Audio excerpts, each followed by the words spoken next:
जय श्री झूलेलाल। सिंधी समाचार राजस्थान में तव्हांजो स्वागत आहे। अॼु जो विषय जेकी न्याणियूं पंहिंजूं शादी करे वञनि थियूं उन्हनि खे ॾाढी ई समस्या थी अचे।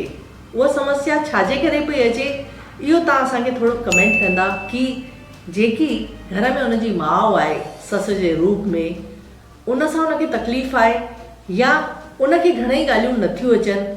छोकी हिकु ॿी ॻाल्हि आहे कि घर में जीअं ॿार कमु नथा कनि, हींअर अगरि जंहिंजे घर में सुख सुविधाऊं तमामु ई वधीक आहिनि उहे ॿार कमु नथा कनि त उहे घर जो ध्यानु नथा ॾियनि या जेकी उनजी माउ जे रूप में जेकी ससु आहे उहा पंहिंजे धीअ जे मोह में वधीक थी रहे, उन ते ध्यानु नथी ॾिए ऐं ग़लती कंहिंखां पई थिए, चूक कंहिंखां पई थिए, इहो तव्हांखे ख़ुदि सभिनि खे, हिकु समाज खे इहो हिकु सवालु आहे कि ग़लती कंहिंखां पई थिए, कि ससु खां पई थिए कि नुंहं खां पई थिए।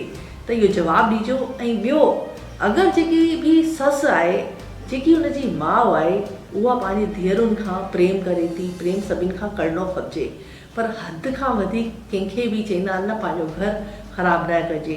कि अॼु पाण खे का तकलीफ़ थी थिए, परेशानी थी थिए, दिक़त थी थिए त कमु केरु ईंदो, अॻियां केरु ईंदो, पाणी केरु ॾींदो, रोटी केरु ॾींदो, सिर्फ़ु ऐं सिर्फ़ु पंहिंजी नुंहुं। त का अगरि ॿारु नंढी वॾी ग़लती करे थो त वॾो थी करे उनजे मथां हथु प्यार सां घुमाए उनखे सम्झाइणु खपिजे कि पुट हीअं न हीअं, हीअं न हीअं, ॿई ताल मेल सां अगरि पाण रहूं था त किथे न किथे इहा समस्या जो समाधान थी सघे थो। ऐं जेको अॼु जी जेकी बि युवा पीढ़ी आहे, जेके बि ॿार आहिनि, अगरि थोरो चवंदा आहिनि न जेतिरो ई झुकंदासीं ओतिरो ई पाण पंहिंजे घर खे ऐं पंहिंजे माण्हुनि खे पंहिंजो करे सघंदासीं।